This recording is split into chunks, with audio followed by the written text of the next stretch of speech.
Professor Dumbledore and Nicholas Flamel. Nicholas Flamel? I shouldn't have said that. I should not have said that. Ain't no one gonna get past Fluffy. Ain't a soul knows how, except for me and Dumbledore. I shouldn't have told you that. I should not have told you that.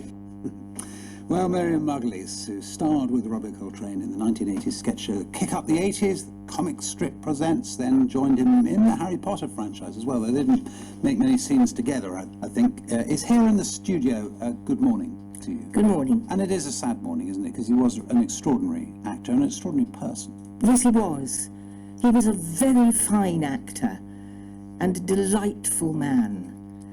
Huge in stature, in personality, in heart. He was exceptional, and I'm really sad. I didn't know he was ill. He just put on too much weight, stupid boy. Was he aware of that? Oh, I think so. I think so. Yes, he was. I mean, I used to wag my finger at him. I mean, I'm no sylph, am I? But it's such a waste to think of all that talent, that fire. He acted with passion. He was really wonderful. He acted with passion, and he also managed, didn't he, to be funny, but also that there was something dark in there that he could bring to the fore. Definitely. I think that's what makes somebody great, that they have light and dark in them.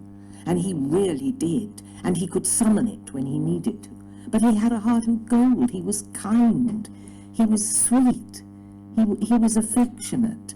So all the good things about him were light, and the bad things he harnessed for his work. You say he was a kind and affectionate. He stood by J.K. Rowling, didn't he, when she started to get it in the neck from some trans activist. Yes, I don't know. But he stuck with her, and very forcibly so. Good for him. Good for him. It's a difficult area, and as a gay woman, I don't know what to say about it. I just want everybody to do what they want. But when it comes to J.K. Rowling, I mean, everyone who is involved in the Harry Potter franchise has had to make a decision, haven't they? Do we say, look, she's a wonderful woman and it's an extraordinary thing, or do they cut her out, as some have, and just put her to one side? And he was very much on the side. Yes, well, I'm with him. I would absolutely not put her to one side. I think that's just silly. Let's talk it through. And anyway, but the thing about Robbie is he was irreplaceable. He's absolutely a unique figure, and powerful and towering over Scotland. I really loved him, and I'm so sad about it. Just sad. What was his best role, do you think? What suited him best? Oh, I think Cracker. Which many people will remember. I think we talked about Harry Potter and all the rest of it. That's the one for you. Oh, for goodness sake, yes. That showed his range and his anger, his demonic power. Definitely.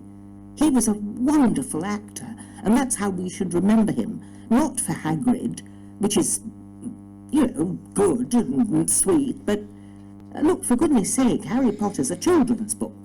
Let's get real. And when you talked to him about acting, what was it that he got out of it? What was it that he said to you? Did he ever say to you anything about the craft and about his place in it? He took it immensely seriously, for all his humour, and he was very funny and quite acid sometimes in his humour. But acting for him was a means of expression, and he cared about it. He wanted to be good. He wanted to be thought of as being good. And I think he achieved greatness in his roles. I just feel furious that he's died. Such a waste. And something that really does, I mean, he was, 72? He could have gone on and continued, actually, to bring enormous joy and communication and all those things you've talked about to audiences. You're absolutely right. I hope that somewhere he's able to hear everybody mourning him and praising him and loving him, because he got a great deal out of human contact.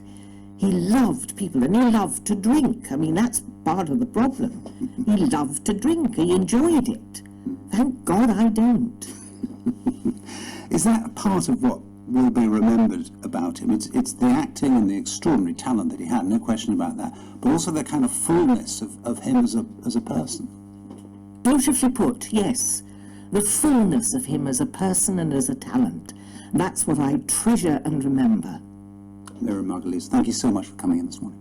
My pleasure. I completely agree with you about Cracker. Absolutely wonderful drama. Must watch it again. It was. I never thought I'd be... Oh, no, it's all right. You're No, you can we're speak live on. on air. Yeah. Carry on. I never thought I'd be sitting in the seat. Justin will help you Jeremy out. Hunter's just sat in is what you're The thing is, when I saw him there, I just said, "You've got a hell of a job, the best of luck." And what I really wanted to say, fuck you. Oh, no, you mustn't bastard, say that. But you can't say that. Yes, no, you can't say that. fair. We'll have to have you out of the studio now. Yes, We'll have to have you we out will of the studio. with many apologies. The time now is 8:30, time for the sports news, and Carthy is with us. Hello there. The pitch and the goalpost look a little different at St James's Park. It has been transformed ahead of the first game of the Rugby League World Cup, which is England's men against Samoa. Red, white and blue flags are on all the seats, and alongside me in Newcastle is the Rugby Football League President, Claire Boulding. Claire, good morning to you. How did your love of this sport start? Still slightly recovering from Miriam Margolyes, actually. My love of rugby league goes back to my grandmother, actually, who was a massive fan, and she grew up in the northwest of England, and her family were heavily involved in the RFL, and it's just such an honour to be president, and obviously this is